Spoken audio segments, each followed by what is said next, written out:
So hello everybody, आज हम एक बहुत ही इम्पॉर्टेंट चैप्टर बायोलॉजी का, आपका बॉटनी का chapter 5 principle of inheritance and variation को कवर करेंगे। थोड़ा सा बड़ा चैप्टर है ये, तो इसे हम पार्ट 1 और पार्ट 2 में कवर करेंगे, और जो मैं अभी रिकॉर्ड कर रही हूँ वो पार्ट 1 है, ठीक है। और ऑब्वियसली हाँ, हम सबका थोड़ा सा एक खौफनाक चैप्टर, बट इस चैप्टर को आज हम इतने अच्छे से करेंगे कि फिर हमें डर ना लगे, ठीक है। ओके, सबसे पहले अच्छा, ये थोड़ा सा एक इंट्रोडक्शन पार्ट है ना। हम एनसीईआरटी विद डिटेल पढ़ेंगे, बट हम मेन प्रेफरेंस एनसीईआरटी को ही देंगे, और डिटेल मैं इसके अंदर डालती जाऊंगी वन बाय वन, ठीक है। सबसे पहले principle of inheritance and variation के अंदर, चलो एक बार ये इंट्रोडक्शन पार्ट है, इसे हम रीड कर लेते हैं, है ना। इसमें क्या दे रखा है? Have you ever wondered why an elephant always gives birth to a baby elephant and not some other animal? है ना, एक एलिफेंट का बच्चा एलिफेंट ही क्यों होता है? और why a mango seed forms only a mango plant or not any other plant? So given that they too are the offspring identical to their parents, है ना, कि जो offspring होते हैं, जो बच्चे हमें मिलते हैं, they are identical to the parents, और do they show differences in some of their characteristics, और बट वो थोड़ी बहुत characteristics में difference भी show करता है। How you ever wondered why siblings sometimes look so similar to each other or sometimes even so different? These and several related questions are dealt with scientifically in a branch of biology known as genetics. This subjects, अच्छा ये line थोड़ा सा देखना, this subject deals with the inheritance as well as variation of characters from parents to offspring, ठीक है। inheritance, अब देखो सबसे पहले अगर एक पेरेंट है ना, और पेरेंट से हम ऑफस्प्रिंग की तरफ जाते हैं, ठीक है। Offspring is the next generation kid. तो हम कहते हैं कि जो ऑफस्प्रिंग है वो बहुत टर्म्स में पेरेंट से आइडेंटिकल होता है। तो जो ये आइडेंटिकल कैरेक्टर्स होते हैं जो एक ऑफस्प्रिंग को पेरेंट से मिलते हैं, उन्हें हम कहते हैं इनहेरिटेंस, कि कोई चीज़ इनहेरिट करी है ना। जैसे फॉर एग्ज़ाम्पल मैं कहूँ कि मेरे पास एक आइस का जो कैरेक्टर है, या फिर जो मेरा फेस स्ट्रक्चर का जो कैरेक्टर है, वो बहुत ज़्यादा सिमिलर है मेरे पापा से, तो ये एक इनहेरिटेंस की बात हो गई। पर मैं एकदम सेम अपने पापा या मम्मा जैसे नहीं दिखती ना, एकदम सेम वैसी नहीं दिखती, क्योंकि मेरे अंदर कुछ ना कुछ वेरिएशंस आई हैं, है ना। तो एक टर्म होता है इनहेरिटेंस और दूसरा टर्म होता है वेरिएशन। जो चीज़ सेम हमें पेरेंट्स से ऑफस्प्रिंग में जो कैरेक्टर्स सेम दिखते हैं, जो सेम तो नहीं बट एक्चुअली आइडेंटिकल कहना is a better version, identical दिखते हैं, उन्हें हम कह देते हैं इनहेरिटेंस, और जो थोड़े बहुत डिफरेंस होते हैं उन्हें हम क्या कह देते हैं? वेरिएशन। तो इसमें यही सब है, बहुत ईजी सा एक ये इंट्रोडक्शन पार्ट है, ठीक है। इसमें और क्या दे रखा है? That inheritance is the process by which characters are passed on from parent to progeny, है ना। तो जो सेम चीज़ें आती रहती हैं फ्रॉम पेरेंट टू प्रोचनी, मतलब जो पेरेंट की नेक्स्ट जनरेशन है, ऑफस्प्रिंग में जो कैरेक्टर्स आते हैं पास होते हैं, उन्हें हम कहते हैं इनहेरिटेंस, ठीक है। और फिर क्या है? It is the basis of heredity. देखो, जब किसी पेरेंट से ऑफस्प्रिंग में क्या आते हैं, वो आइडेंटिकल चीज़ें आती हैं, उन्हें मैंने कहा इनहेरिटेंस, ठीक है। और जो डिफरेंसेस आते हैं उन्हें मैंने क्या कहा? वेरिएशन। और जो इनहेरिटेंस होता है, जब ये जनरेशन टू जनरेशन चलता रहता है, कि generation to generation, for example मैं बोलूँ कि मेरे पास कुछ ऐसा कैरेक्टर है जो मैंने अपने दादाजी से एक्वायर किया है, ठीक है, तो वो हो गया हेरिडिटी। हेरिडिटी होता है जब हम जनरेशन टू जनरेशन इनहेरिट करते हैं किसी कैरेक्टर को, है ना। So that is a heredity. जैसे मैंने एक चीज़ सुनी हुई थी कि मेरी एक फ्रेंड है, तो उसके पापा भी डॉक्टर है, उसकी फिर उसके दादाजी भी डॉक्टर है, उसके दादाजी के पापा भी एक ज़माने में डॉक्टर हुआ करते थे। तो उससे हम ऐसे कह देते हैं कि उसकी ना फैमिली में डॉक्टर एक हेरिडिटी बन चुकी है, सारे ही बनते हैं। तो मतलब जो चीज़ generation to generation pass down होती है, उसे हम क्या कह देते हैं कि ये हमारी एक हेरिडिटी है, ठीक है। तो हम कहते हैं, यहाँ पर एक बहुत अच्छी लाइन दे रखी है कि inheritance is the process by which characters are passed, ये तो हमें पता है, on from parent to progeny. और यहाँ पर एक बहुत ही अच्छी लाइन दी है कि it is the basis of heredity, है ना।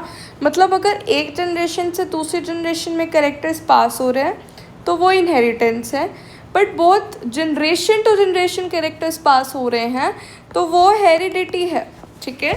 उसके बाद क्या आता है, variation is the degree of by which progeny differ from their parents, ठीक है, कि कितना डिफरेंस आ रहा है, कितना वो डिफ़र कर रहा है, उसे हम कहते हैं वेरिएशन।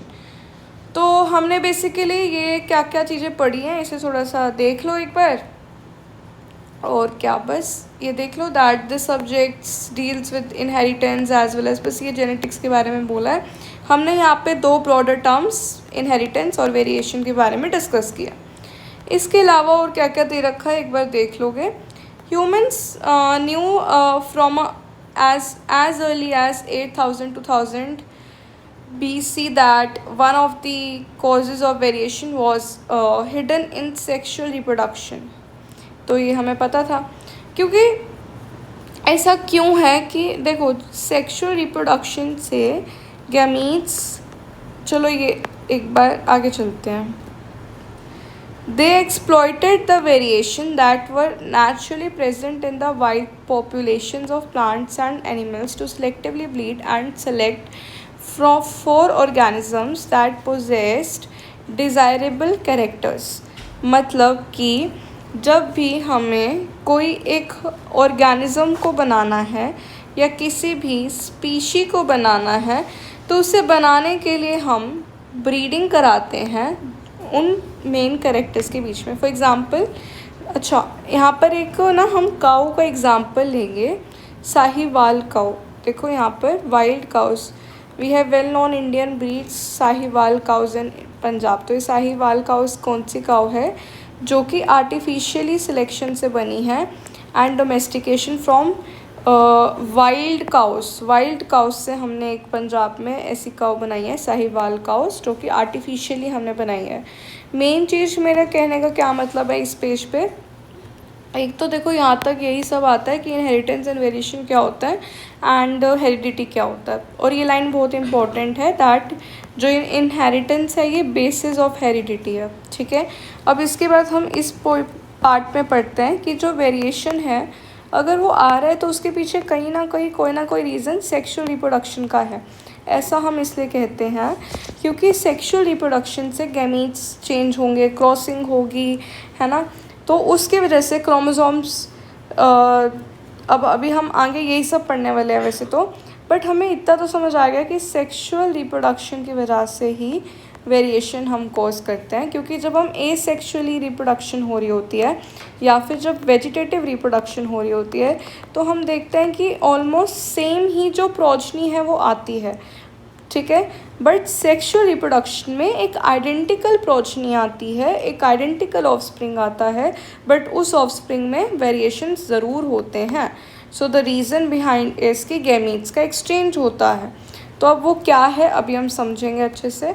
सबसे पहले हम यहाँ पर एक तो ये देखो साहिवाल काउज इन पंजाब के बारे में देखा, ये एक आर्टिफिशियल ब्रीड है। तो इसका एग्ज़ाम्पल याद रखना थोड़ा एक इम्पॉर्टेंट पार्ट है, तो इसे मार्क कर लोगे। एग्ज़ाम्पल साहिवाल काउ इन पंजाब, ठीक है। अब देखो यहाँ पर हम पढ़ रहे हैं that we must however recognise that though our ancestors know about the inheritance of characters and variation, they had very little idea about the scientific basis of these phenomena। मतलब although we know about inheritance and variation कि कुछ तो है identically जो बच्चे पे आ रहा है and उसी चीज़ को हमने बोल दिया inheritance, but still we have a lot of variations but we don't know that what is the like actual phenomena जिसकी वजह से inheritance हो रहा है या variation हो रहा है। तो अब हमारे पास एक यहाँ पे आता है मेंडल्स लॉ ऑफ इनहेरिटेंस, ठीक है। मेंडल्स लॉ ऑफ इनहेरिटेंस में हम क्या पढ़ते हैं कि it was during the mid 19th century that headway was made in the understanding of inheritance, ठीक है। तो मिड 19th सेंचुरी में हमने इसके बारे में पढ़ा था, ठीक है। Grigor Mendel conducted hybridization experiments on garden peas for 7 years. अब ये जो लाइन टाइम पीरियड है ये एक बहुत इम्पॉर्टेंट टाइम पीरियड है जिसमें हमें दे रखा है, एक सेकेंड, यस, 1856 से लेके 1863 तक का टाइम पीरियड। इतने टाइम पीरियड में जो हमारे साइंटिस्ट हैं ग्रेगोर मेंडल, इन्होंने मिड 19th सेंचुरी में इनहेरिटेंस के ऊपर अंडरस्टैंडिंग करी थी बाय परफॉर्मिंग सब hybridization experiments on garden peas for 7 years। ठीक है, अब देखो यहाँ पर जो ये वर्ड है ना गार्डन पीस, इसके साथ तुम लिख सकते हो, क्योंकि ऑप्शन क्वेश्चंस में कंफ्यूज करने के लिए हम और कुछ एज पर क्वेश्चंस यूज़ करते हैं। तो गार्डन पी की जगह पर स्लैश करके एडिबल पी भी लिख सकते हो। ठीक है, एडिबल पी भी हो बोलते हैं हम गार्डन पी को, या फिर हम बोल सकते हैं ग्रीन पी भी हम बोल सकते हैं। ठीक है, ग्रीन पी भी बोल सकते हैं, पाइजम सेटिवम भी बोल सकते हैं, जो साइंटिफिक नेम है पाइजम सेटिवम भी बोल सकते हैं। पर हम क्या नहीं बोल सकते, हम वाइल्ड पी नहीं बोल सकते। तो वाइल्ड पी पे क्रॉस कर देना। अगर बाय चांस कोई क्वेश्चन आए कि ग्रेगोर मेंडल ने हाइब्रिडाइजेशन एक्सपेरिमेंट्स करे थे वाइल्ड पी पे, तो रॉन्ग हो जाएगा। ठीक है, या तो गार्डन पी या फिर एडिबल बोलो या फिर ग्रीन बोलो या फिर पाइजम सेटिवम बोलो। ठीक है, क्लियर है यहाँ तक। तो in mid 19th century understanding of heritance हमने करी थी। मेंडल ने हाइब्रिडाइजेशन एक्सपेरिमेंट्स करे थे गार्डन पी में 7 साल तक। और फिर हम पढ़ते हैं that he propose the law of inheritance in living organisms. तो हमने एक लॉ ऑफ इनहेरिटेंस को प्रपोज करवाया था, किसने, मेंडल ने। तो मेंडल ने प्रपोज कराया था लॉ ऑफ इनहेरिटेंस को। ठीक है, लॉ ऑफ इनहेरिटेंस को। अब इसके अंदर एक चीज़ देखना, इसमें और क्या दिया हुआ है, during Mendel's investigations into inheritance patterns, it was the first time that statistically analysis and mathematical logics were applied to problem in biology। ये एक इम्पॉर्टेंट है कि this was the first time, मतलब इसमें समझने वाला कुछ नहीं है, बट यहाँ से स्टेटमेंट बेस्ड क्वेश्चन आ सकते हैं कि ही वॉज द फर्स्ट। इन्होंने ऐसा क्या अलग करा, तो इन्होंने, है ना, स्टैटिस्टिकल एनालिसिस और मैथमेटिकल लॉजिक बायोलॉजी की फील्ड में अप्लाई करा। This is a way important. तो यहाँ पर लिख सकते हो कि स्टैटिस्टिकल एनालिसिस और मैथमेटिकल लॉजिक को, प्रॉब्लम्स को बायोलॉजी के अंदर पुट करा। ठीक है, इन्होंने अपनी इन्वेस्टिगेशंस में। तो इसलिए दिस इज़ इम्पॉर्टेंट, नोट्स में you can add that he first time use statistical analysis and mathematical logics to problems in biology. ठीक है, his experiments had a large sampling size which gave a greater credibility to the data that he collected। ये भी एक बहुत ज़्यादा important line है कि इनका जो, इन्होंने इतना सारा डाटा इन्हें मिला, तो वो किसकी वजह से मिला, because of the large sampling size. ठीक है, लार्ज सैम्पलिंग साइज, ठीक है, की वजह से इन्हें मिलता है। Also the confirmation of his interferences from experiments on successive generations of his test plants proved that his results pointed to general rules rather than just being unsubstantiated ideas। ठीक है, तो इन्होंने कुछ जनरल रूल्स दिए। देखो यहाँ तक एक बार मैं रीड कर रही हूँ, फिर साथ साथ जो इम्पोर्टेंट बात है तुम्हें याद रखनी है, जैसे यहाँ से गार्डन पीस की जगह पर ये सब डाल के कंफ्यूज कर सकता था। तो मैंने बताया कि इन्होंने 7 साल तक एक्सपेरिमेंट्स करे गार्डन पी पे, और वो एक्सपेरिमेंट्स उन्होंने करे ताकि उन्हें फिर आगे पता चले कि क्या रिजल्ट्स हमें मिलते हैं। 7 years तक उन्होंने गार्डन पीस पे एक्सपेरिमेंट्स करे। और फिर हमने यहाँ पर और क्या कहा है कि इन्होंने, ऐसा नहीं है कि तुक्के से या कोई भी बात इन्होंने प्रपोज कर दी, नहीं, इन्होंने स्टैटिस्टिकल और मैथमेटिकल लॉजिक्स को बायोलॉजी की फील्ड में डाला, उसकी वजह से ही इन्होंने आगे अपना वो किया। और इन्होंने ज़्यादा चीज़ें इसलिए कलेक्ट करी क्योंकि इनके पास लार्ज सैम्पलिंग साइज़ था, ठीक है, लार्ज सैम्पलिंग साइज। तुम्हें पता है इन्होंने कितने सारे पीस पे एक्सपेरिमेंट करे और कितने सारे कैरेक्टर्स, टोटल 14 उन्होंने ट्रेड्स अभी आगे हम पढ़ेंगे जो इन्होंने इन्वेंट करे। अभी सबसे पहले मेंडल इन्वेस्टिगेटेड, एक सेकेंड, हाँ, Mendel investigated characters in the garden pea that were manifested as two opposing traits, tall or dwarf plants, yellow or green seeds. These allowed him to set up a basic framework of rules, ठीक है, which was expanded on by later scientists to account all। अच्छा, अब यहाँ पर एक line तुम लिख सकते हो, मेंडल ने क्या करा था, आर्टिफिशियल मेंडल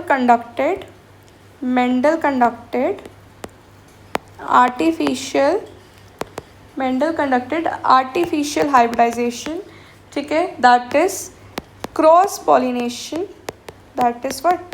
पॉलिनेशन, ठीक है, using several true breeding pea line. ठीक है, हमने बोला कि बहुत सारी ट्रू ब्रीडिंग पी लाइन्स की हेल्प से इन्होंने क्या करा है, बहुत आर्टिफिशियल हाइब्रिडाइजेशन और क्रॉस पोलिनेशन करी है।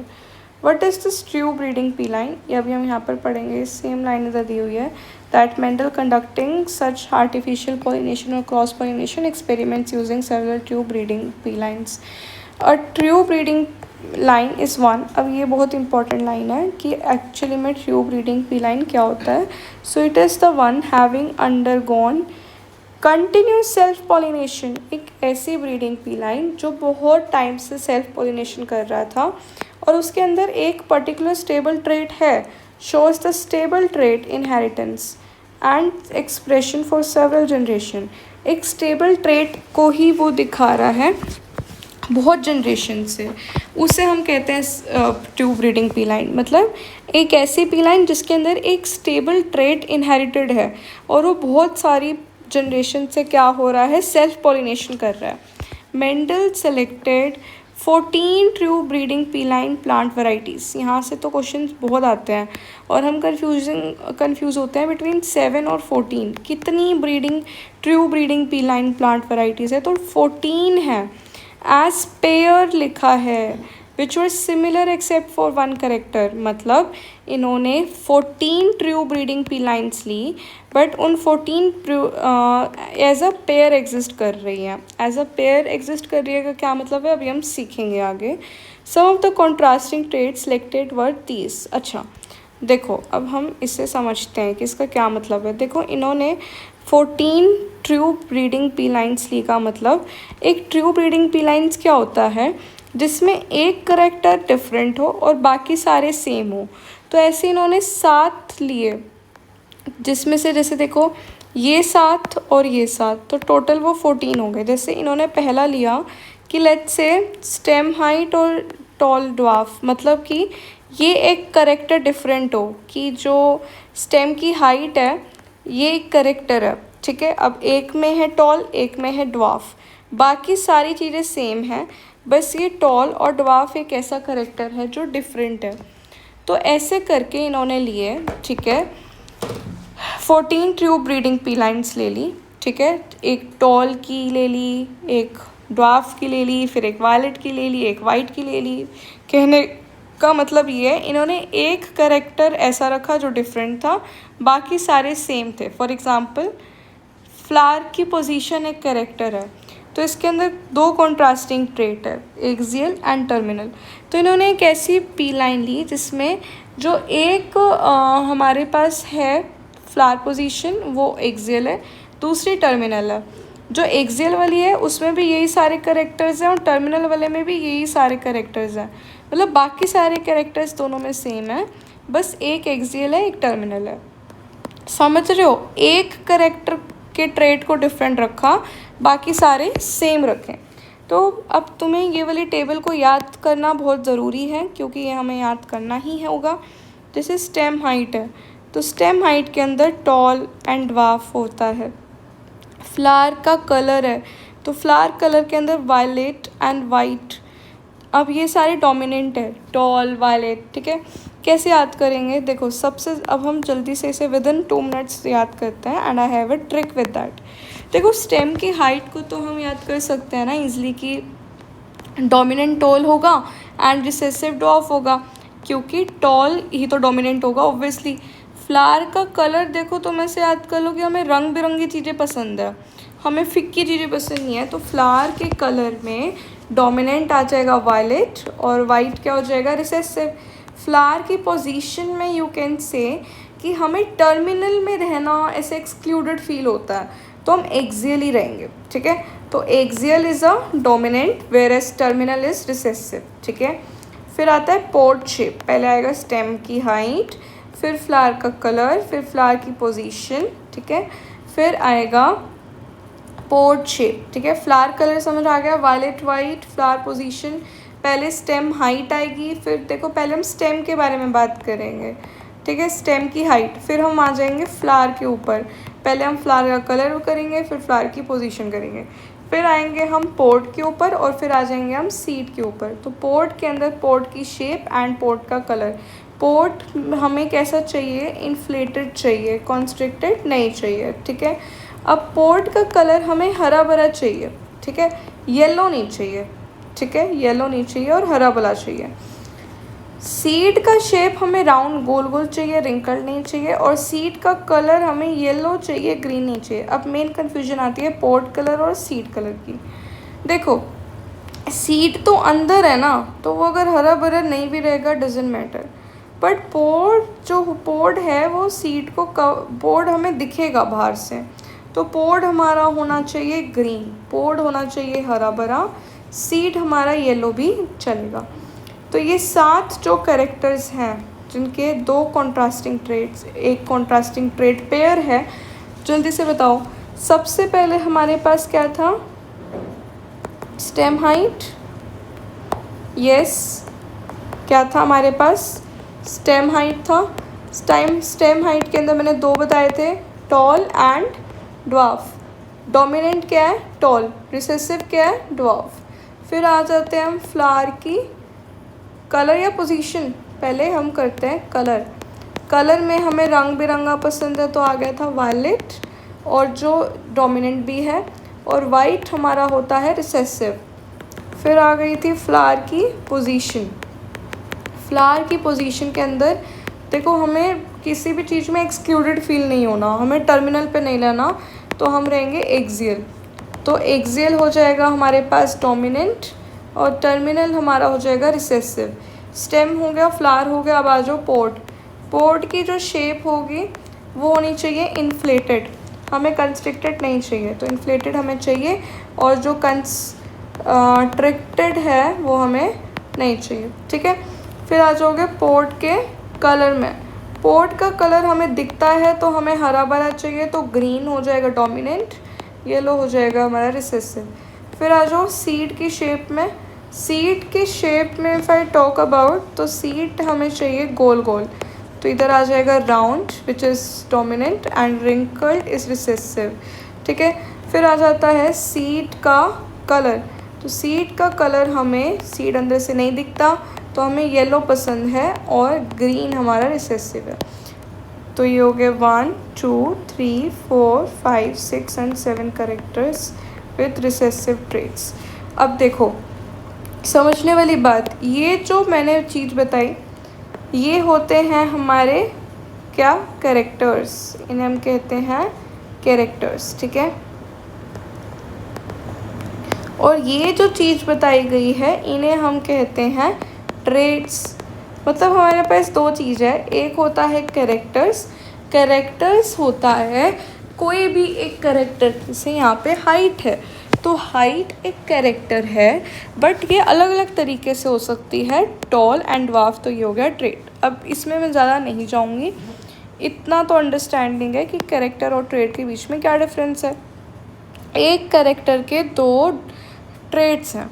अब देखो कैरेक्टर्स के अंदर मैं एक चीज़ बोलूँ तो कैरेक्टर्स को हमें जो है ना एक जीन कंट्रोल करता है, एक जीन होता है कैरेक्टर का, जैसे स्टेम हाइट का एक पर्टिकुलर जीन होगा, ठीक है। और हमारे पास ठीक है। स्टेम हाइट का एक पर्टिकुलर जीन होगा, फ्लावर कलर का एक पर्टिकुलर जीन होगा, फ्लावर पोजीशन का एक जीन होगा, पोर्ट शेप का एक जीन होगा, पोर्ट कलर का एक जीन होगा, सीड कलर का एक जीन होगा और सीड शेप का, सबका एक पर्टिकुलर जीन होगा।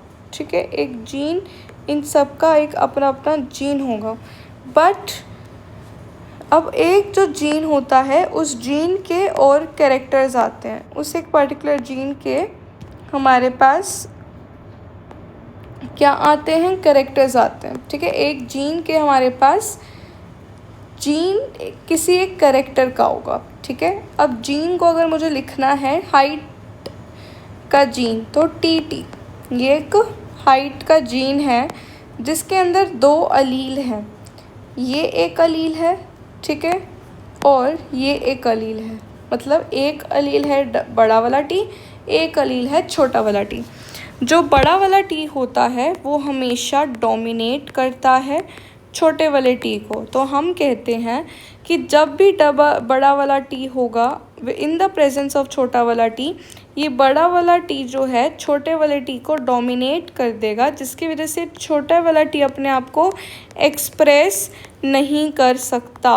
तो हमेशा जो बड़ा वाला है वो छोटे वाले पे डोमिनेट करता है और छोटे वाला बड़े वाले की प्रेजेंस में खुद को एक्सप्रेस नहीं कर सकता। अगर वो सिर्फ छोटा और छोटे का जीन है तो इसमें ये छोटा वाला अपने आप को एक्सप्रेस कर सकता है। ठीक है, इसके अंदर हम ट्रेड्स के बारे में ये बात करते हैं कि देखो अब यहाँ पर जो ट्रेड्स है वो हमारे डिफ़ाइन होते हैं अलील से। ठीक है, और कैरेक्टर्स डिफ़ाइन होते हैं जीन से। जैसे यहाँ पर मैंने एग्जांपल लिया था 2 अलील से, एक कैपिटल अलील और एक स्मॉल अलील। तो ये एक पर्टिकुलर अलील है, तो जब भी हमारे पास कैपिटल टी साथ में होगा तो हम इस अलील के ग्रुप से बता सकते हैं कि मेन जो हमारा ट्रेट है ये टॉल का ट्रेट है, क्योंकि बड़े वाले के प्रेजेंस में छोटा वाला खुद को एक्सप्रेस नहीं कर सकता। तो इन टोटल हमें रिजल्ट क्या मिलेगा, टॉल का। यहाँ पे तो छोटा और छोटा ही है तो ये हमें एक्सप्रेस कर सकता है, तो इन टोटल हमें रिजल्ट मिलेगा ड्वार्फ का। तो हमारे पास कौन कौन से केसेस हो सकते हैं, एक हो सकता है बड़ा टी छोटा टी, एक हो सकता है बड़ा टी, एक हो सकता है छोटा टी। ये सारे मेन केस हो सकते हैं। जब भी हमारे साथ छोटा टी है अगर और उसके साथ ये बड़ा टी प्रेजेंट है तो इसमें हम कहते हैं कि छोटा वाला खुद को एक्सप्रेस नहीं कर सकता। क्योंकि छोटा वाला खुद को एक्सप्रेस नहीं कर सकता तो हम कहते हैं कि ये वाला हमारा डोमिनेंट है। डोमिनेंट है का क्या मतलब है, ये टॉल है।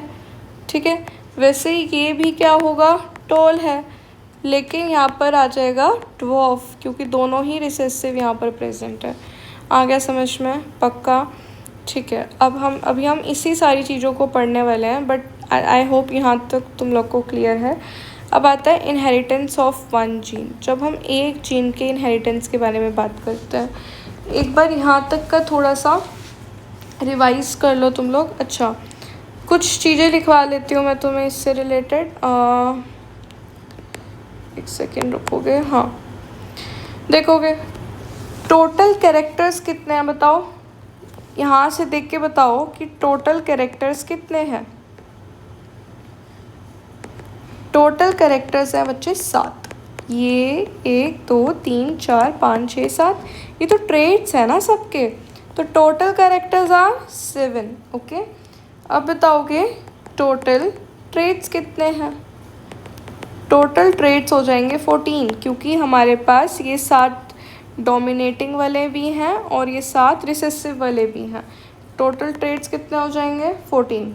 अब बताओगे कि टोटल फिनोटाइप कितने हैं। टोटल फिनोटाइप हैं हमारे पास 14, क्योंकि फिनोटाइप फॉर एग्जांपल फिनोटाइप क्या होता है, देखो अगर जीनोटाइप मेरे पास ये है तो इसका फिनोटाइप होगा एक टॉल प्लांट। फिनोटाइप होता है एक उसकी रिप्रेजेंट, मतलब कि वो दिखेगा कैसे, ठीक है, वो सामने से कैसा दिखेगा। तो जो वायलेट है वो वायलेट कलर का दिखेगा, जो टॉल है वो टॉल दिखेगा। ये सारे किसी ना किसी तरीके से दिखेंगे। तो टोटल फिनोटाइप कितने हो गए, 14। लेकिन टोटल डोमिनेंट फिनोटाइप कितने होंगे? 7, क्योंकि डोमिनेंट जीनोटाइप 7 है, उन्हीं डोमिनेंट जीनोटाइप के डोमिनेंट फिनोटाइप भी होंगे। ठीक है, जीनोटाइप अगर मैं ऐसे टी लिख रही हूँ या फिर टॉल लिख रही हूँ तो ये होता है हमारा जीनोटाइप। पर अगर मैं ऐसे फ़ोटो ड्रॉ कर दूँ किसी एक प्लांट की जो टॉल है तो ये हो जाएगा मेरा फिनोटाइप। फ़ोटो से याद कर लो फिनो, और ये हो जाएगा जीनो। ठीक है, वैसे ही अगर आएगा टोटल रिसेसिव फिनोटाइप्स कितने हैं, तो टोटल रिसेसिव फिनोटाइप्स भी हमारे पास 7 ही तो हैं, क्योंकि 7 टोटल रिसेसिव जीनोटाइप्स हैं, उनके अपने अपने फिनोटाइप्स होंगे। ठीक है, टोटल जीनोटाइप्स कितने हैं, मतलब टोटल जीनोटाइप्स कितने हैं, बताओ कैसे आएगा ये। तो टोटल जीनोटाइप्स बताऊँ 21 है। 21 क्यों है? क्योंकि देखो ये 7 कैरेक्टर्स हैं हमारे पास। कितने कैरेक्टर्स हैं? 7। अब इन सातों के 3 जीनोटाइप्स हैं, तो 7 × 3 करके 21। टोटल जीनोटाइप्स का मतलब जैसे अगर टॉल है तो इस टॉल के 3 जीनोटाइप हैं, एक है ऐसे, एक है ऐसे, एक है ऐसे। ऐसे ही जितने भी 7 कैरेक्टर्स हैं उन सब के 3 एक तरह से हम कह सकते हैं कि जीनोटाइप्स हैं। तो अगर आएगा कि टोटल जीनोटाइप्स कितने हैं, टोटल जीनोटाइप्स कितने होते हैं, तो इसका आ जाएगा 7 × 3 दैट इज़ 21 जीनोटाइप्स। ठीक है, हो गया। बस ऐसे ऐसे करके क्वेश्चंस आते हैं, तो तुम्हें थोड़ा सा दिमाग लगाना पड़ेगा कि कहाँ पे हमें क्या टिक करना है। ठीक है, तो एक दो और करा दूँ। टोटल होमोजाइगस रिसेसिव कितने हैं बताओ। होमोजाइगस रिसेसिव होता है सिर्फ टी, या फिर राउंड है तो सॉरी रिंकल्ड है तो सिर्फ, अगर ग्रीन है फॉर एग्जांपल तो जी आ गया, डब्ल्यू आ गया, मतलब जिस चीज़ से हम उसे रिप्रेजेंट करते हैं, है ना। तो टोटल होमोजाइगस रिसेसिव कितने होंगे? 7। देखो 7 होंगे ना सबके, 7 टोटल होमोजाइगस रिसेसिव होंगे, क्योंकि 7 कैरेक्टर्स हैं तो सबके पास एक होमोजाइगस रिसेसिव होगा। तो लिख लोगे कि टोटल होमोजाइगस रिसेसिव कितने होंगे, तो हो जाएंगे 7। लेकिन टोटल होमोजाइगस प्योर कितने होंगे? होमोजाइगस प्योर होंगे 14। कैसे? होमोजाइगस प्योर का क्या मतलब है?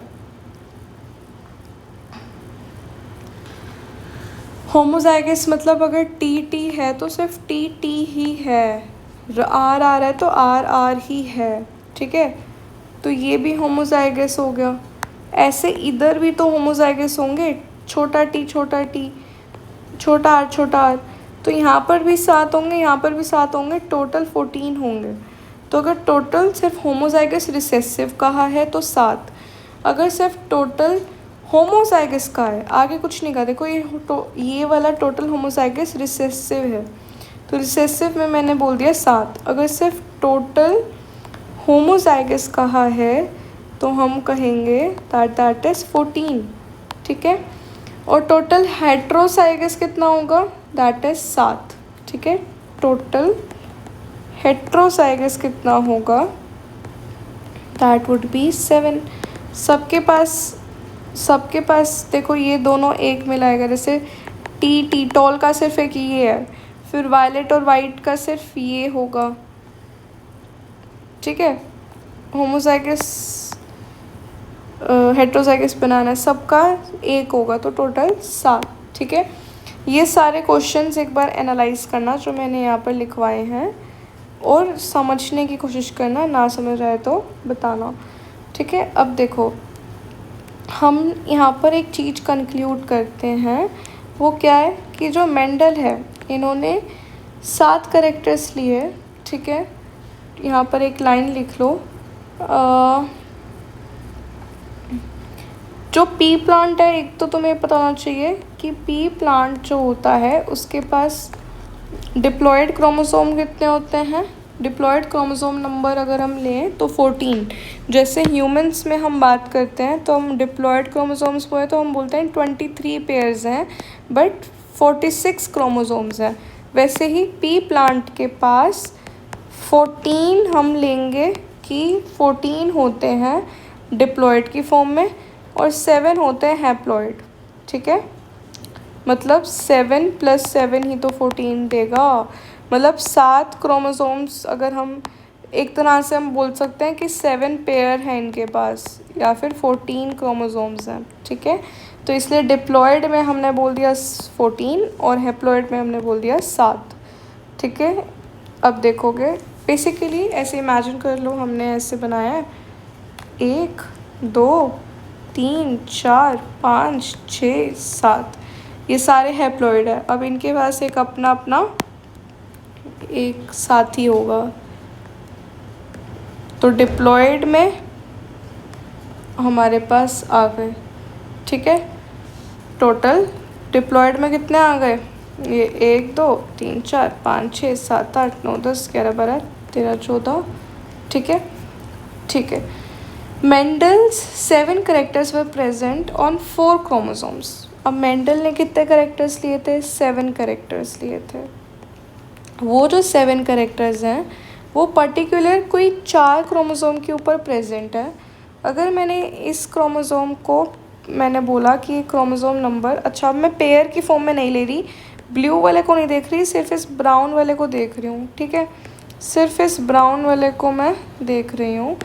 तो ये अगर क्रोमोसोम 1 है, ये 2 है, ये 3 है, ये 4 है, ये 5 है, ये 6 है, 7 है, तो उसने जो 7 करेक्टर्स लिए वो 4 क्रोमोसोम के ऊपर प्रेजेंट थे। कौन कौन से क्रोमोसोम हैं वो, एक है क्रोमोसोम नंबर 1, एक है क्रोमोसोम नंबर 4, एक है क्रोमोसोम नंबर 5 और एक है क्रोमोसोम नंबर 7।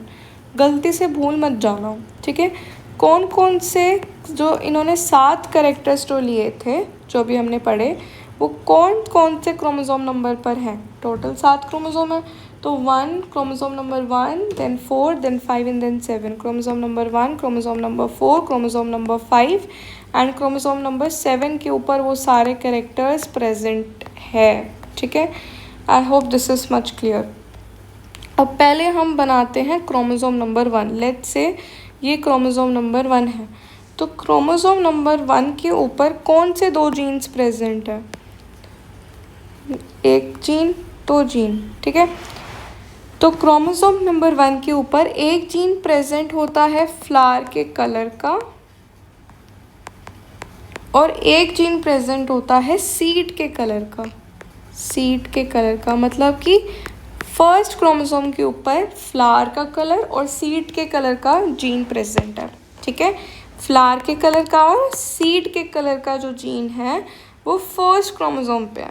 ठीक है, वैसे ही जो हमारे पास 4th क्रोमोसोम होगा उसके पास भी जीन प्रेजेंट होंगे।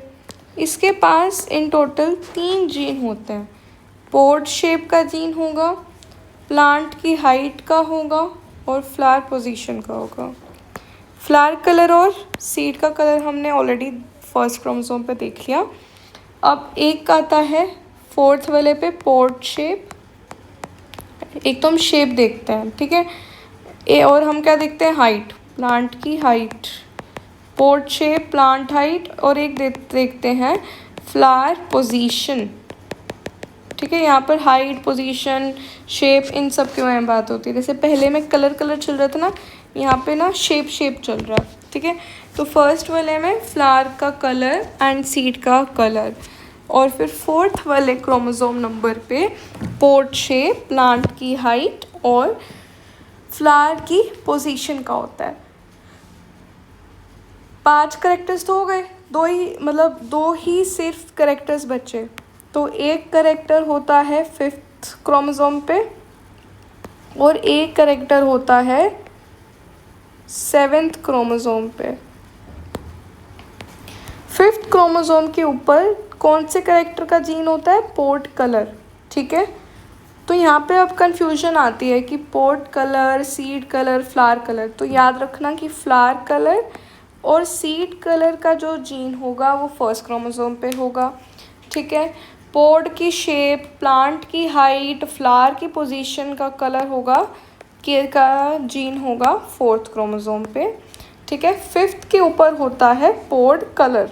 तो यहाँ पे मैं मेंशन कर देती हूँ, यहाँ पर जो जीन होगा ये होगा पोड कलर का, ठीक है। और जो सातवां क्रोमोसोम है इसके ऊपर जो जीन प्रेजेंट होता है यहाँ पर ऐसे, ये जीन होता है सीड के शेप का, सीड शेप। तो कंफ्यूजिंग तो देखो है क्योंकि फोर्थ पे हम शेप कर रहे थे, पर वो पोड की थी, प्लांट की हाइट थी, फ्लावर की पोजीशन थी। सीड की अगर शेप की बात करनी है तो सातवें क्रोमोसोम पे होगी, ठीक है। ये इम्पोर्टेंट पार्ट है बहुत।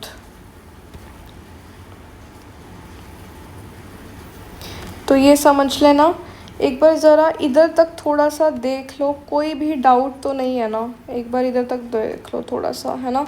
एक बार इधर तक पढ़ लो। मैं फटाफट एक समरी सी दे देती हूँ जो हमने यहाँ तक पढ़ा, ठीक है। एक सारे अपनी आइज़ क्लोज करो एंड सुनते जाओ मुझे। मैं कह रही हूँ कि भाई principle of inheritance and variations के अंदर सबसे पहले हम पढ़ते हैं कि कोई हमारे पास पेरेंट है, वहाँ से ऑफस्प्रिंग में कोई भी चीज़ अगर सेम आ रही है तो उसे हम बोलते हैं इनहेरिटेंस, ठीक है। और इनहेरिटेंस, और अगर इनहेरिटेंस जनरेशन टू जनरेशन होती है तो उसे हम कहते हैं हेरिडिटी, ठीक है। बट कोई चीज़ जो सेम नहीं आती उसे हम कहते हैं वेरिएशन, ठीक है। अब हम एक चीज़ पढ़ते होते हैं कि जो जीन होता है वो डीएनए का एक सेगमेंट होता है। मतलब कि अगर ये मेरे पास एक डीएनए है कुछ ऐसे, रुको अभी मैं बना रही हूँ।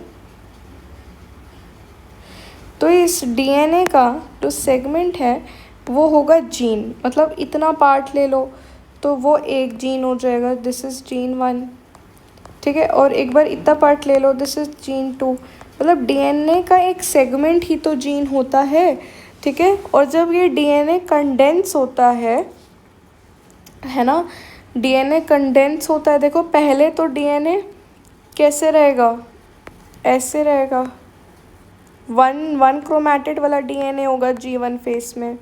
फिर जब ये S फेस आएगी, जब ये 2 क्रोमैटिड वाला, ये 2C वाला हो जाएगा तो वो ऐसे हो जाता है। S फेस में ये क्या हो जाता है, कंडेंस। क्या हो जाता है, डीएनए कंडेंस। तो वो जो डीएनए कंडेंस हो रहा है उसके अंदर जीन है।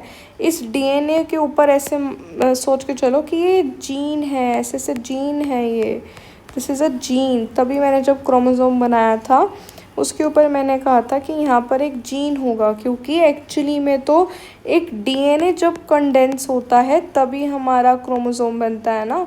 तो डीएनए का एक सेगमेंट क्या होता है, जीन। इस बात को ले लो, डीएनए का एक जो सेगमेंट होगा उसी को हम क्या बोलेंगे, जीन बोलेंगे, जीन, ठीक है। क्लियर हो गया, ओके। तो जैसे जीन मैंने बोला कि जीन को हम कैरेक्टर्स के थ्रू वो करते हैं और अलील हमारा ट्रेट्स बताता है, ठीक है। जीन कैरेक्टर्स बताता है, अलील ट्रेट्स बताता है। कैरेक्टर जैसे प्लांट हाइट हो गया, और अलील क्या हो गया उसके अंदर, टॉल एंड ड्वार्फ। कैरेक्टर जैसे सीड की शेप हो गई, और ट्रेट या अलील उससे क्या बताएगा, राउंड है या रिंकल्ड है, ठीक है। हाँ, अब जैसे फॉर एग्ज़ाम्पल अगर मैंने तुम्हें बोला कि हमारे पास है AABB, अब बताओ इसके पास जीन कितने हैं। तो जीन हम बोलेंगे 2 हैं। ये एक जीन है और ये दूसरी चीज़ का जीन है। जीन कितने हैं इसमें, 2। अलील कितने हैं भाई, अलील इसके अंदर 4 है। देखो ये जो जीन 1 है इसके 2 अलील हो गए, एक ये, और जो जीन 2 है इसके 2 अलील हो गए, एक ये और एक ये, ठीक है। लोकस कितने होंगे, लोकस भी तो 2 होंगे। एक जीन का एक लोकस होता है, ठीक है। 2 अलग अलग अगर जीन्स हैं तो वो अलग अलग लोकस पे होंगे। तो जितने जीन होते हैं उतना ही तुम ले लो कि लोकस भी होगा, ठीक है।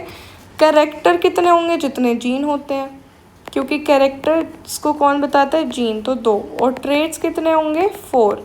तो ये लिखना है तो लिख लो, ठीक है, एक एग्जाम्पल और ले लो तुम चाहे। तो एग्जाम्पल ये है RRYY। अब बताओ इसके अंदर जीन कितने हैं? 2। ठीक है, जीन इसके अंदर, जीन इसके पास है 2। देखो एक ये जीन है, एक ये जीन है। इसके पास अलील कितने हैं? 3। देखो एक बड़ा आर, एक छोटा आर, और ये दोनों तो बड़े वाई ही है ना, तो ये एक कंसीडर होगा। तो अलील कितने हैं? 3। अच्छा, लोकस कितने हैं? 2 अलग अलग जीन के 2 अलग अलग लोकस होंगे, तो 2। कैरेक्टर्स कितने हैं? जितने जीन हैं उतने ही कैरेक्टर हैं, तो कैरेक्टर भी हम लेके चलते हैं, 2 कैरेक्टर्स हैं। ठीक है, ट्रेड्स कितने हैं? तो ट्रेड्स इसके पास 3 होंगे, जितने अलील उतने ट्रेड्स। जैसे बड़ा वाला आर का ट्रेड क्या होगा? राउंड। छोटे वाले आर का ट्रेड रिंकल्ड। फिर ये बड़े वाले वाई का ट्रेड जैसे येलो है, तो बस येलो। तो 3 ही ट्रेड मिले ना। ठीक है, एक एग्जांपल और ले लो, अगर कोई फर्स्ट टाइम पढ़ रहा है तो उसके हेल्प आ जाएगा। AABBCCDD। बताओ इसके पास जीन कितने हैं? तो जीन 1 2 3 4। ठीक है, अलील कितने हैं? तो 1 2, फिर ये 3, ये 4 5 6। ठीक है, अलग अलग में 2 काउंट करोगे, सेम है तो 1, तो अलील हो जाएगा 6। लोकस कितने हैं? तो जितने जीन उतने लोकस 4। ठीक है, कैरेक्टर कितने हैं? जितने जीन उतने कैरेक्टर 4। ट्रेड्स कितने हैं? जितने अलील उतने ट्रेड्स 6। ठीक है, I hope this is clear कि what is gene, what is allele, what is character, what is trait. ठीक है, इसके अलावा थोड़ा सा आगे बढ़ते हैं। तो हमने ये चीज़ पढ़ लिया कि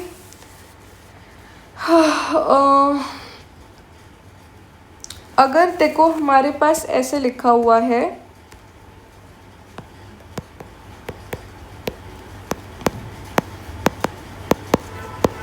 तो इसे हम कैसे पढ़ेंगे? ये एक क्रोमोसोम है और ये दूसरा क्रोमोसोम है ना। फर्स्ट क्रोमोसोम ये हो जाएगा, इसे हम बोलेंगे दैट फर्स्ट क्रोमोसोम है ना, हैविंग फर्स्ट क्रोमोसोम। पहले क्रोमोसोम के लेवल में बोलोगे, फिर ये है कैसे? हैविंग हेट्रोजाइगस डोमिनेंट अलील। क्या बोलोगे? First chromosome having heterozygous dominant अलील। और ये दूसरे वाले को कैसे बोलोगे? ये हो जाएगा सेकंड क्रोमोसोम। ठीक है, हैविंग हेट्रोजाइगस डोमिनेंट अलील, सेम चीज। ठीक है, चलो ये सब लिख लिया पक्का। ये वाली मार्क करना line please.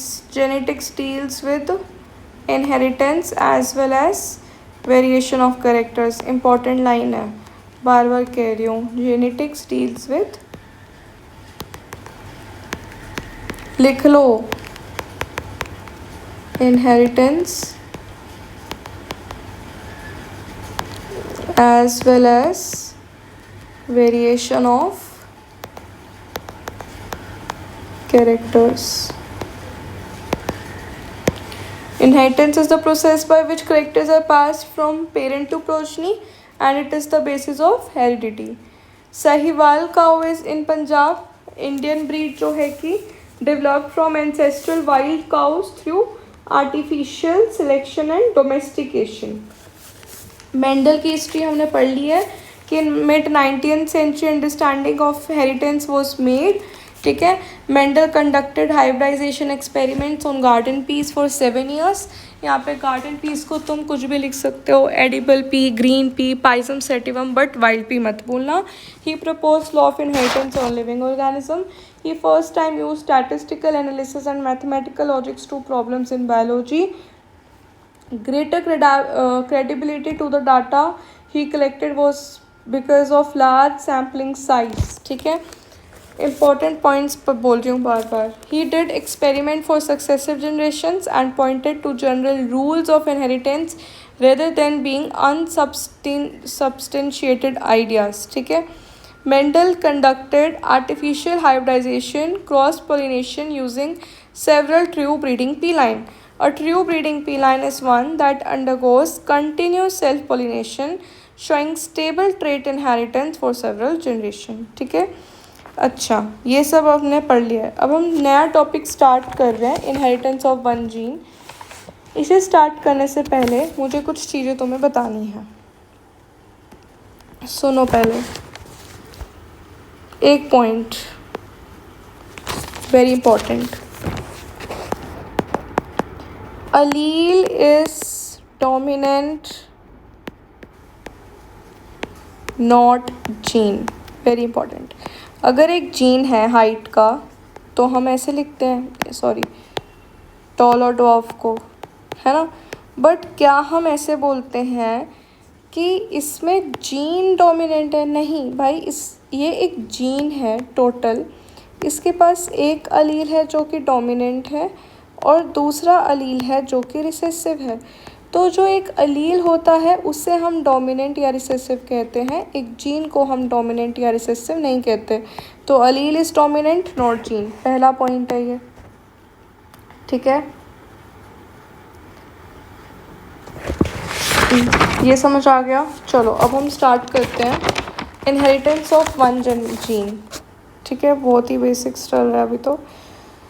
Inheritance of one gene क्या होता है, ये क्या मतलब है इसका? पहले मैं खुद समझाती हूँ, फिर हम एनसीईआरटी रीड करेंगे।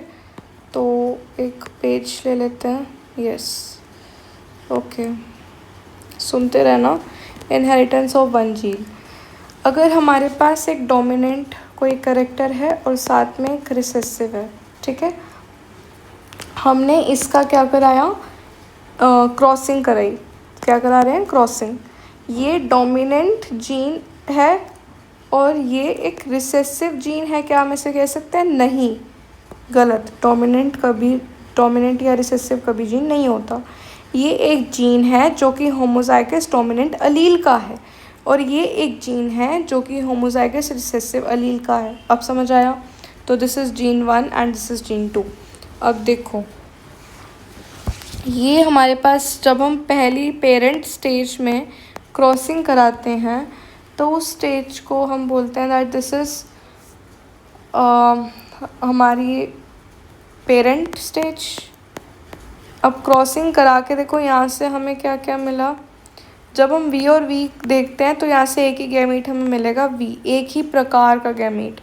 और अगर होमोजाइगस रिसेसिव है, छोटा वी, तो हमें एक ही तरह का गैमीट मिलेगा, दैट इज़ छोटा वी। तो हमारा क्या बन गया? बड़ा वी एंड छोटा वी। इस पहली स्टेज को हम बोलते हैं F1 जनरेशन। क्या बोलते हैं? F1 generation. F1 जनरेशन को हम और क्या बोल सकते हैं? F1 जनरेशन क्या होता है? इसे हम बोलते हैं first hybrid generation. First hybrid generation, और हम कहते हैं इसे फाइलियल वन कहते हैं, ठीक है, फर्स्ट हाइब्रिड जनरेशन। तो जब हमने ऐसे क्रॉसिंग कराई डोमिनेंट वायलेट वाले की और होमोजाइगस रिसेसिव वाइट फ्लावर की, तो हमें क्या मिला? ये मिला। इसका अगर बड़ा वी और छोटा वी है तो बड़े वी वाला का ही रिज़ल्ट हम देखेंगे। तो ये हमारे पास आया वायलेट फ्लावर, वो भी 100% प्योर वायलेट फ्लावर, ठीक है, 100%। सो ही फाउंड दैट, तो हमें अब यहाँ पर एक पॉइंट लिखो, बहुत अच्छा है। ही फाउंड दैट, साथ साथ लिखते रहना, he found that F1 always, F1 मतलब first hybrid generation, always resembled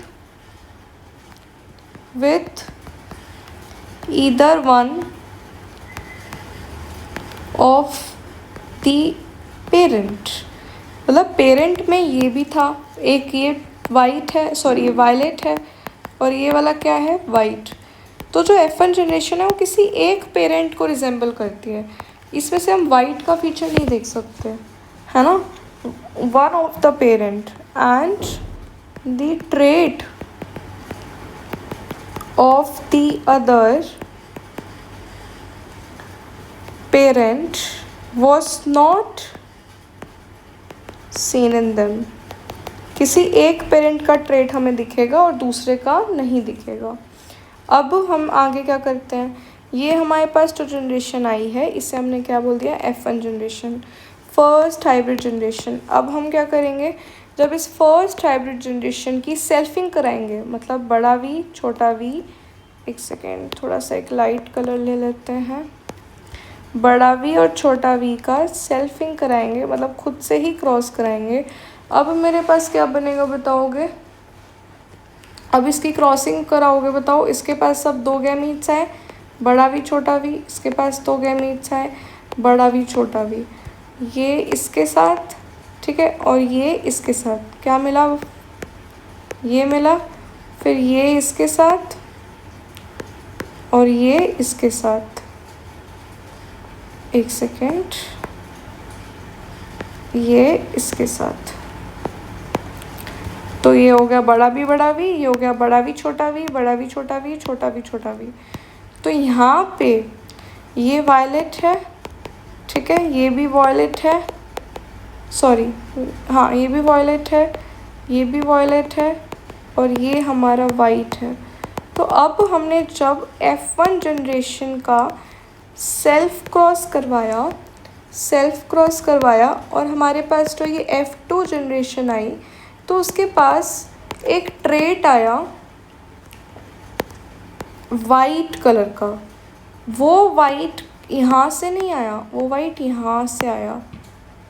मतलब F2 जनरेशन में हमें वो ट्रेट दिखा जो पेरेंट का था, F1 के पास वो रिसेसिव ट्रेट नहीं दिखा, F2 के पास वो रिसेसिव ट्रेट दिखा, है ना। तो हम कहते हैं that when F1 generation is self-crossed, the characters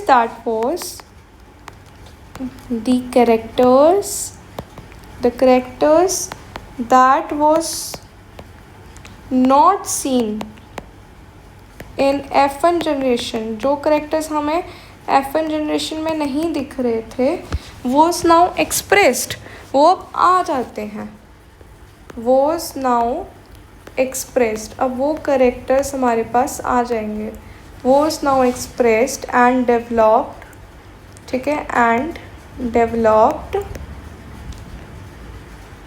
generation called, और अब जो जनरेशन आई इसे हम क्या बोलेंगे, F2 जनरेशन, फाइलियल 2 जनरेशन बोल देंगे, यानी this is the second hybrid F2 generation. और इसमें जो फिनोटिपिक रेशो है ये 1:3 का आता है।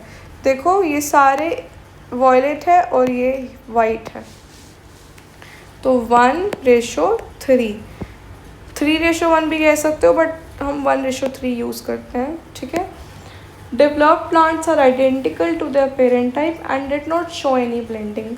यहाँ पे जो ये प्लांट्स हमारे आए, जितनी भी ऑब्जर्वेशन हमने ली, चाहे वो F1 जनरेशन की थी, चाहे वो F2 जनरेशन की थी, या तो हमारा प्लांट क्या था, either it was violet, either it was white, कभी भी हमें इन बिटवीन कलर का नहीं दिखा, मतलब कि कभी भी वो ब्लेंडिंग नहीं शो करते हैं। तो एक और इम्पॉर्टेंट पॉइंट लिख लोगे यहाँ पर कि डेवलप्ड प्लांट, जो प्लांट्स डेवलप्ड हुए हैं, developed plant are identical to their parent type, या तो वो कैसे होंगे वायलेट या कैसे होंगे white, identical to their parent type and did not show any blending, वो कोई भी blending शो नहीं करेंगे। बताओ इनहेरिटेंस ऑफ 1 जीन समझ में आया, ठीक है। तो जो कंट्रास्टिंग ट्रेट्स हैं, did not show any blending either in F1 और F2 generation, Mendel proposed factors stably passed down, कुछ तो ऐसा है जैसे यहाँ पे जो चीज़ नहीं आई थी वो यहाँ आ गई, तो जो फैक्टर्स हैं वो पास होते हैं, फैक्टर्स पास डाउन, ठीक है, अनचेंज्ड थ्रू गैमीट्स, ठीक है। तो जो फैक्टर्स पास होते हैं one generation to other generation unchanged, तो with the help of gametes, ठीक है, इसी को हम कहते हैं genes. So genes are the unit of inheritance. हमने एक चीज़ बोली थी, देखो एक बहुत अच्छी चीज़ समझा रही हूँ, सुनते जाओ। मेंडल, ये सारी एनसीईआरटी की लाइंस हैं जो मैं बार बार रिपीट कर रही हूँ, लिखोगे ज़रा। Mendel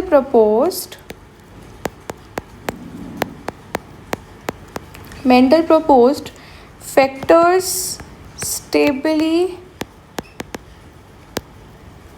pass down unchanged. कोई तो चीज़ है, कोई तो फैक्टर्स हैं जो बिना चेंज हुए जनरेशन टू जनरेशन पास हो रहे हैं। कैसे? थ्रू गैमीट्स की हेल्प से, थ्रू गैमीट्स, ठीक है, ओवर सक्सेसिव जनरेशन्स, मतलब एक जनरेशन से अदर जनरेशन्स तक। Now we call genes to them. कोई ऐसी चीज़ है जो पास हो रही है तो वो जीन्स पास हो रहे हैं with the help of gametes, ठीक है, जीन्स पास हो रहे हैं। तो हम यहाँ पर एक चीज़ बोलते हैं, बहुत ही इम्पोर्टेंट लाइन है। कौन से कलर से लिखूँ? मेरा फेवरेट, चलो पिंक यूज़ करते हैं। हम कहते हैं दैट जीन्स जो है, gene is unit of inheritance, ठीक है, इनहेरिटेंस। और inheritance is the unit of, बताओ, अभी मैंने बताया था heredity. Inheritance is the unit of heredity, ठीक है। और heredity which also includes variation is the unit of genetics, ठीक है। Heredity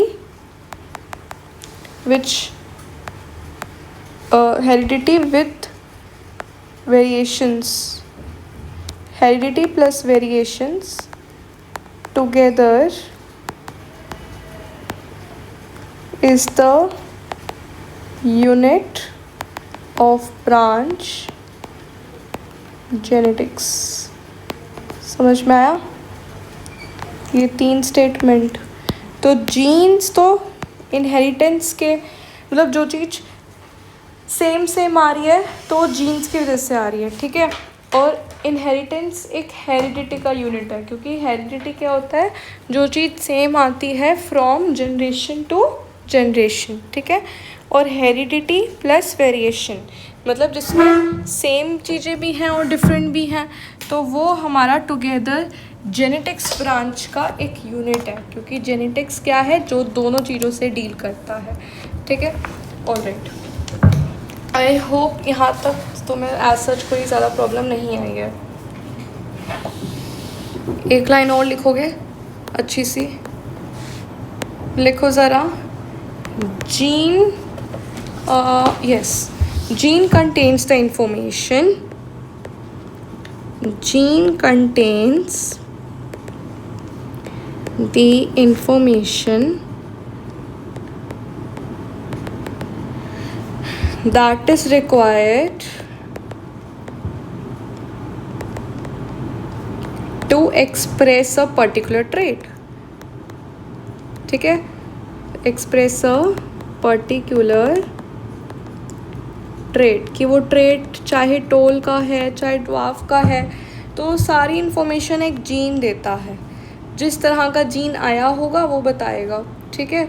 gene which code for a contrasting pairs are known as alleles, they are slightly different forms of gene.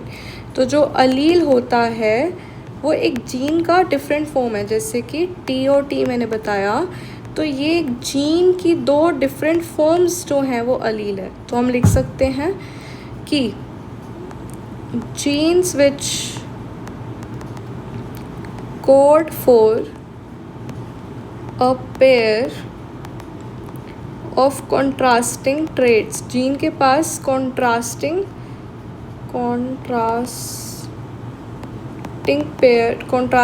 Trades होते हैं, ठीक है। Genes which code for a pair of contrasting traits are known as alleles, ठीक है। They are slightly different forms of genes, they are slightly different forms of the same gene, एक सेम gene की दो डिफरेंट फॉर्म्स जो है वो ही तो है अलील, ठीक है। हाँ चलो जी, इनहेरिटेंस ऑफ वन जीन अभी हम रीड कर लेते हैं, फिर ये सारी बेसिक बातें आएंगी तुम्हारे पास, ठीक है। फिर उसके बाद क्या टॉपिक है, फिर लॉ ऑफ डोमिनेंस आ जाएगा, लॉ ऑफ डोमिनेंस, ठीक है। चलो पहले एक बार इसे रीड कर लेते हैं। हाँ, इनहेरिटेंस ऑफ वन जीन को पर समझ लिया हमने, बस हमें रीड करना है तो ज़्यादा टाइम नहीं लगेगा। चलो, let us take the example of one such hybridization experiment carried out by Mendel, where he crossed tall and dwarf pea plant to study the inheritance of one gene, ठीक है। He collected the seed produced as a result of this cross and grew them generate plants of the first hybrid generation.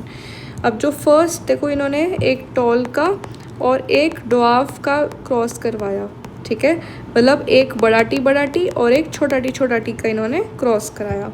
तो अब जब हम बड़ा T का cross कराते हैं छोटे टी से, तो यहाँ से बड़ा टी वाला गैमीट आया, यहाँ से छोटे टी वाला गैमीट आया, तो ये क्या बनाएगा, बड़ा टी छोटा टी।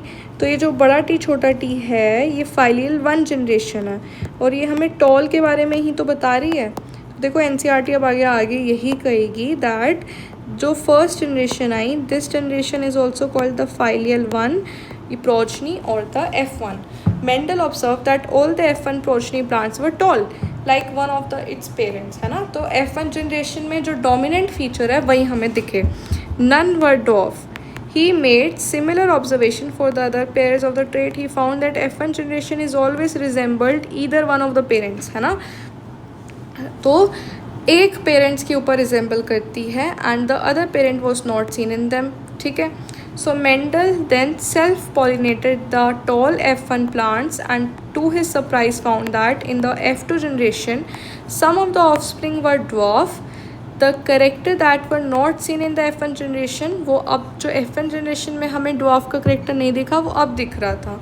अब जो proportion है plants की जो dwarf है वो 1/4 है, मतलब अगर 4 plants है तो उसमें से एक dwarf है, ठीक है। वरना जो 3 है वो हमारे टॉल हैं, इसलिए हमारे पास प्रोपोर्शन 3:1 की आ जाती है।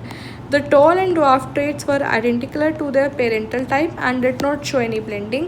तो ये जो ट्रेट्स होते हैं, चाहे वो टॉल ट्रेट्स हो या ड्वार्फ, ये कोई भी ब्लेंडिंग नहीं देखते। That is all offspring were इधर टॉल और dwarf, none of them was of in between height, या तो बड़े ही थे या छोटे थे, कोई बीच की हाइट का नहीं था। Similar results were obtained when the other traits that he studied, only one of the parental traits was expressed in the F1 generation, while the other F2 generation, both the traits were expressed in the proportion of 3:1. ये जो ratio है phenotypic ratio है। The contrasting traits did not show any blending at either F1 और F2 stage. ये जो यहाँ पर ये वाला पैराग्राफ है ये पूरे की ही समरी है, तो ये सबसे इम्पॉर्टेंट पैराग्राफ इसका यही है, ठीक है। इसका ये वाला पैराग्राफ सबसे इम्पॉर्टेंट है, सबसे इम्पॉर्टेंट, ठीक है। तो इस पर मार्क कर लोगे ज़रा, इम्पॉर्टेंट, ठीक है। चलो अब यहाँ पे जो सारी बातें लिखी हुई हैं हम ये पढ़ चुके हैं, बस हमें रीड करना है, सुनो ज़रा ध्यान से। Based on these observation, Mendel proposed that something was being stably passed down, ठीक है, unchanged, बिना चेंज हुए कोई तो चीज़ है जो कि स्टेबली पास हो रही है from a generation to the other, from parent to offspring through the gametes over successive generations. He called these things as factors, ठीक है। Now we call them as genes. तो फैक्टर्स जीन्स को ही तो कहा है। Genes therefore are the unit of inheritance. तो unit of inheritance क्या होगा? जीन होगा। और यूनिट ऑफ हेरिडिटी क्या है? इनहेरिटेंस। ठीक है, so genes therefore are the unit of inheritance. ठीक है, एक बार इधर आओगे, फर्स्ट पेज, इधर देखो क्या दिया है, इनहेरिटेंस। इधर एक लाइन दी थी ना कि कौन किसका यूनिट है। Is the process by which character, okay, हाँ, it is the basis of heredity. यहाँ पे लिखा था ना मैं, it is the basis of heredity, मतलब इनहेरिटेंस हेरिडिटी का यूनिट होता है। और इनहेरिटेंस का यूनिट क्या होगा? जीन होगा। फिर आगे क्या लिखा है? They contain the information that is acquired to express a particular trait in an organism, है ना। Gene which code for a pair of contrasting traits are known as alleles. ठीक है, तो alleles are the different forms of gene. ठीक है, और dominant और recessive अलील होगा, जीन नहीं होगा। They are slightly different forms of the same gene. Allele क्या है? Slightly different forms of the same gene. फिर यहाँ पर if we use alphabetical symbols for each gene then the capital, इसे बस रीड करना है। ये क्या बता रहा है तो मैं थोड़ा सा बता दूँ। इसमें क्या है, जैसे अगर हमें बताना है कि कोई एक टॉल है तो मैंने उसे टॉल कर दिया, ड्वार्फ है तो मैंने उसे छोटे टी से बनाया। मैंने ऐसे नहीं लिखा कि टॉल को टी से और ड्वार्फ को डी से, नहीं, क्योंकि कंफ्यूजिंग हो जाता है। तो हम सेम लेटर का एक कैपिटल यूज़ करते हैं, तो हमें पता चल जाता है कि जो कैपिटल वाला है ये डोमिनेटिंग को बता रहा है, और रिसेसिव वाला जो है ये हमें छोटे स्मॉल लेटर वाले को बता रहा है। ठीक है, तो ये हो गया। बट हमें अल्फ़ाबेट चेंज नहीं करना, और जो बड़ा वाला होता है उसके सामने छोटा वाला जो है ये एक्सप्रेस नहीं होता। तो जो बड़े वाले का जो ट्रेट होगा उसी को हम आगे एक्सप्रेस करेंगे। बस वही सब चीज़ें यहाँ पर दे रखे हैं, इसे रीड कर लो। तो यहाँ पर क्या है, if we use alphabetical symbols for each gene, then the capital letter is used for the trait expressed at the F1 generation and the small alphabet was the other trait. For example, in case of the character of height, बड़ा वाला T is used for the tall trait and छोटा वाला T is for the dwarf. The T and T are the alleles of the each other. Hence, in plant, the pair of alleles for height would be ये तीन। मैंने पहले ही बता दिया था कि जब हम यहाँ पर निकाल रहे थे टोटल नंबर ऑफ जीनोटाइप्स, देखो टोटल नंबर ऑफ जीनोटाइप्स, तो हम 7 कैरेक्टर्स का 3 से मल्टीप्लाई कर रहे थे, क्योंकि हर एक कैरेक्टर के 3 जीनोटाइप्स होते हैं। एक डोमिनेंट होता है प्योर, एक होता है प्योर रिसेसिव, और एक होता है जो डोमिनेंट होता है बट प्योर नहीं होता, है ना। जैसे ये टी और छोटा वाला टी है, तो ये डोमिनेंट तो है बट ये प्योर तो होता है जब दोनों ही बड़े वाले टी वाले अलील हो। ठीक है, तो 3 होते हैं। Mendel also propose that in a true breeding tall और dwarf plant pea variety the allelic pair of genes for height are identical और होमोजाइगस। होमोजाइगस ये और ये हो गया respectively. TT and TT are called the genotype of the plant, while जो इसकी descriptive होगी कि ये टॉल है या ड्वार्फ है वो जाएगा फिनोटाइप। मैं ऑलरेडी बता चुकी हूँ what is the difference between genotype and phenotype. ठीक है, as Mendel found the phenotype of the F1 heterozygous, जैसे टी है ये एग्जैक्टली इस टॉल प्लांट से, देखो हमने जब बड़े टी और छोटे टी को क्रॉस कराया था, F1 जनरेशन मेरे पास ये आई थी, तो ये भी टॉल है और ये इस वाले पेरेंट से रिजेंबल हो रहा है। तो he propose that in a pair of dissimilar factors one dominates the other as in F1 and hence is called the dominant factor while the other factor is recessive. In this case जो बड़ा वाला T है ये tallness के लिए dominant है, छोटा वाला टी जो डॉफनेस के लिए रिसेसिव है। ठीक है, he observed identical behaviour of all other characters, ऐसे ही उन सब का भी है। It is convenient and logical to use the capital and lower case of an alphabetical symbol to remember the concept. जैसे अगर टॉल है तो हम टी यूज़ करते हैं बट डॉफ के लिए डी यूज़ नहीं करते because it would be difficult to remember. ठीक है, और हम इससे ऐसे यूज़ करते हैं। So alleles can be similar as in the case of homozygous, जैसे टी और टी है तो इसमें अलील्स हमारे सेम है, तो हम इस वाले को क्या बोलेंगे, होमोजाइगस डोमिनेंट, इस वाले को क्या बोलेंगे, होमोजाइगस रिसेसिव, और अगर ऐसा है तो ये हो जाएगा हेट्रोजाइगस डोमिनेंट। ठीक है, तो ये भी एक बहुत बेसिक चीज़ थी। अब इधर आ जाओ, ये क्या है, The TT plant is heterozygous for genes controlling one character. It is a monohybrid and the cross between this and this is a monohybrid cross. तो मोनोहाइब्रिड क्रॉस क्या होता है, अब पहले हम इसे समझते हैं, ठीक है. Okay, yes.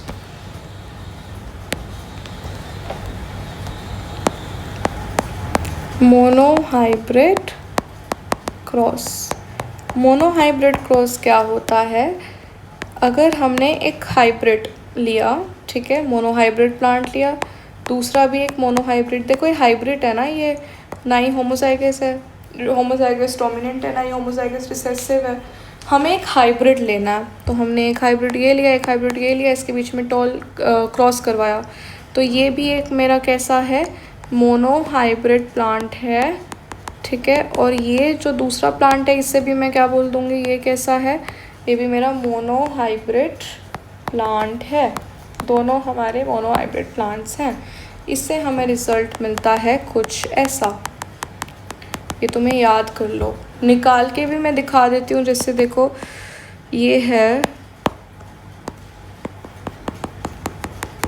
क्रॉस करेंगे कैसे आएगा बताओ, कुछ ऐसे आएगा.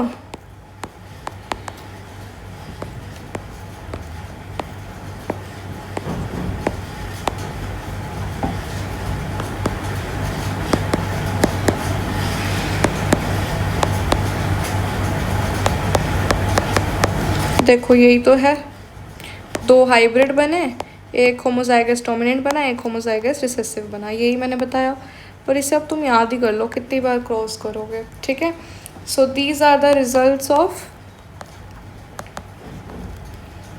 Monohybrid cross. ये मोनोहाइब्रिड क्रॉस के रिज़ल्ट हैं, ठीक है. तो मोनोहाइब्रिड क्रॉस के रिज़ल्ट जो होते हैं वो मुझे प्रोवाइड करते हैं एक फिनोटिपिक रेशो जो कि होती है 3:1. देख लो, 3 टॉल है, 1 ड्वार्फ है, और एक मुझे मिलती है जीनोटिपिक रेशो, दैट इज़ 1:1. देखो ये सेम है ये दोनों, और ये अलग है, तो 1:1. तो इसे याद कर लो. एक मोनोहाइब्रिड क्रॉस में फिनोटिपिक रेशो होती है 3:1, जीनोटिपिक रेशो होती है 1:1, ठीक है. अब अगर मैं एक डाईहाइब्रिड क्रॉस ले लूँ, जैसे ये हो गया, तो ये एक डाईहाइब्रिड प्लांट है, क्योंकि एक प्लांट के अंदर 2 डाईहाइब्रिड जीन्स हैं, तो ये 9:3:1 की रेशो देगा. याद कर लो. मोनोहाइब्रिड क्रॉस प्लांट यहाँ से, in dihybrid cross result of monohybrid क्या होगा, 3:1, ठीक है. ये लाइन भी लिख लो, that in dihybrid cross the result of monohybrid will be 3:1. हो गया, समझ आया ये.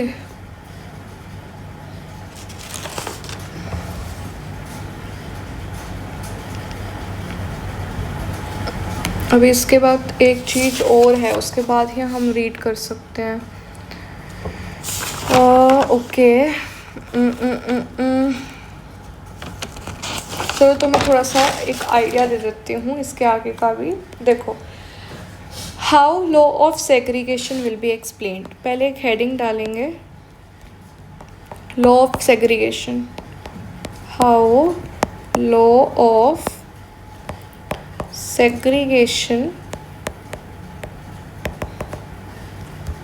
will be explained.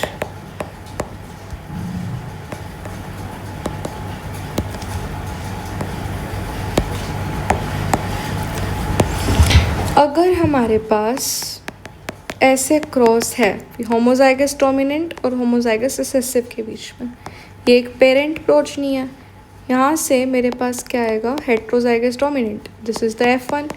ये होता है हमारे पास 100%. तो ये हमारे पास फिनोटिपिक आया 100%, ठीक है.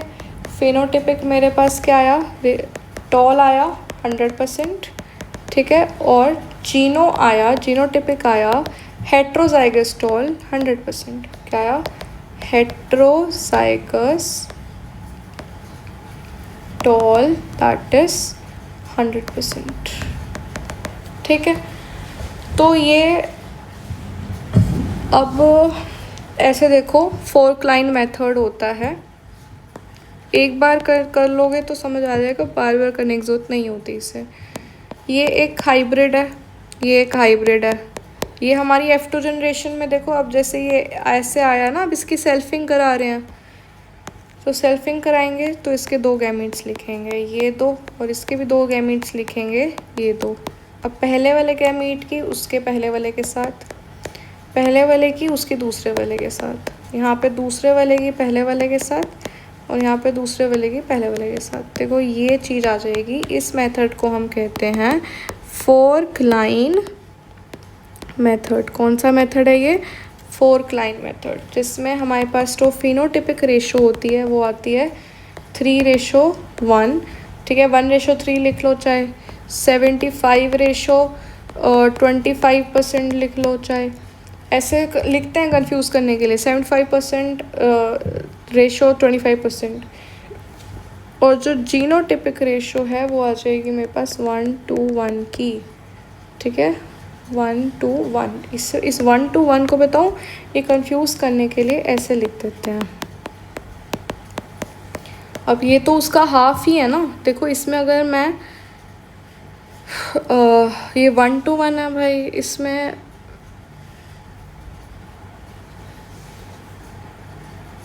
आया समझ में? इसे हम ऐसे नहीं लिख सकते क्या? लिख सकते हैं। चलो ये भी हो चुका है। अब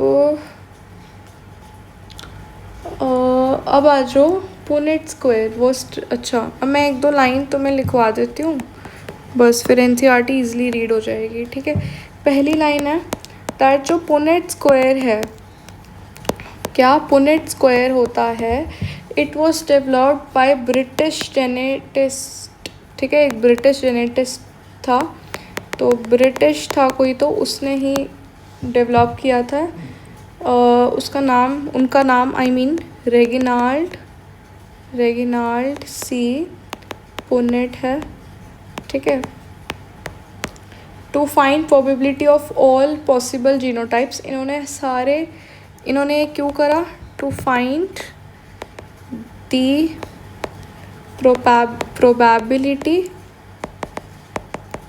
इन्होंने ऐसा क्यों करा कि इन्होंने क्यों ये निकाला? टू फाइंड मतलब ये जो पुनेट स्क्वायर होता है, to find the probability of all possible genotypes, all possible genotypes. ठीक है, in individual in genetic cross. ठीक है, हाँ, अब बैक क्रॉस, टेस्ट क्रॉस, चलो पहले इस NCERT को यहाँ से रीड कर लेते हैं। From the observation that the recessive parental trait is expressed without any blending in the F2 generation, we can infer that when the tall and dwarf plant produce gametes by the process of meiosis, the alleles of the parental pair separate or segregate, है ना, from each other, and only one allele is transmitted to a gamete। जैसे अगर हमने ऐसे करा तो यहाँ से सिर्फ एक अलील सेग्रीगेट हुआ और यहाँ से सिर्फ एक अलील सेग्रीगेट हुआ, और ये इसने एक गैमीट बनाया, इसने एक गैमीट बनाया, उससे एक ये वाला गैमीट बन गया। This segregation of allele is a random process and so there is a 50%। अब 50% चांस होते हैं गैमीट्स के कि वो चाहे, देखो इसमें 50% बड़ा वाला टी है और 50% छोटा वाला टी है। as been verified by the results of the crossing in this way the gametes। अब जो मैंने अभी बताया वही कि बड़े टी वाले प्लांट के पास जो अलील आएगा बड़ा टी आएगा, एंड द गैमीट्स ऑफ छोटे वाले के लिए, छोटे टी के लिए जो गैमीट्स बनेंगे वो एक छोटे टी अलील के बनेंगे। ड्यूरिंग फर्टिलाइजेशन द 2 अलील्स, ये वाला फ्रॉम वन पेरेंट एंड ये वाला from other, are united to produce zygote, one having one this allele and other this allele, और हाइब्रिड हमारे पास ये आ जाएगा। ठीक है। Since these allele contains alleles which express contrasting traits the plants are heterozygous, क्योंकि एक टॉल वाला बता रहा है एक छोटे वाला बता रहा है, तो ये हेट्रोजाइगस। अब ये पुनेट स्क्वायर के बारे में आ गया। The production of gametes by the parents, the formation of the zygote in F1 and F2 can be understood by a diagram which is a Punnett square। यहाँ पर ये तुम्हें दे रखा है, जैसे टॉल का डबल 2T वाला था तो वो हमने यहाँ बना दिया, जो छोटे 2T के थे वो इधर बना दिए। फिर देखो हम क्रॉसिंग कर रहे हैं, इन दोनों के बीच में किया तो ये आ गया, फिर इन दोनों के बीच में करा तो ये आ गया, फिर ठीक है, फिर इन दोनों के बीच में करा फिर से तो ये आ गया, और इन दोनों के बीच में करा तो ये आ गया, ऐसे करके आया, ठीक है। फिर सेल्फिंग कराई, मतलब ये एक प्यूनेट स्क्वायर है, बनाना एक बार तुम्हें आना चाहिए। मेन तो फिनोटिपिक रेशियो मैं बता रही थी, जीनोटिपिक बता रही थी, एक बार ये रीड कर लो। A Punnett square use to understand a typical monohybrid cross conducted by Mendel between true breeding tall plants and true breeding dwarf plants, ठीक है। तो मेंडल की ही उसको ये डिफ़ाइन करता है। अब एक्चुअली में इसके आगे का ये थोड़ा सा है डिटेल, जिसमें हम टेस्ट क्रॉस और ये सब पढ़ते हैं, और ये भी एक इम्पॉर्टेंट पार्ट है। और फिर लॉ ऑफ डोमिनेंस आएगा, लॉ ऑफ डोमिनेंस आएंगे, और कुछ लॉज आते हैं हमारे लगातार, कोडोमिनेंस, इनहेरिटेंस ऑफ 2 जीन्स, फिर independent assortment, linkage and recombination, polygenic effect, and फिर आगे सेक्स डिटर्मिनेशन वगैरह आएगा। तो अभी तक हमने जितना करा आज के लिए आई थिंक बस इतना ही, आगे का हम नेक्स्ट क्लास में करेंगे। एंड नेक्स्ट क्लास का आई वुड से कि हम फॉर श्योर एटलीस्ट यहाँ तक का तो कवर कर लेंगे, लिंकेज एंड रिकॉम्बिनेशन तक, है ना, लिंकेज एंड रिकॉम्बिनेशन तक वी विल कवर, ठीक है। 3 पार्ट्स तो बनेंगे इसके, थोड़ा सा लेक्चर लेंदी है और हम डिटेल में पढ़ रहे हैं। सो यस, अगर समझ आया हो तो thank you so much guys, कोई डाउट्स है तो just comment below. Thank you so much.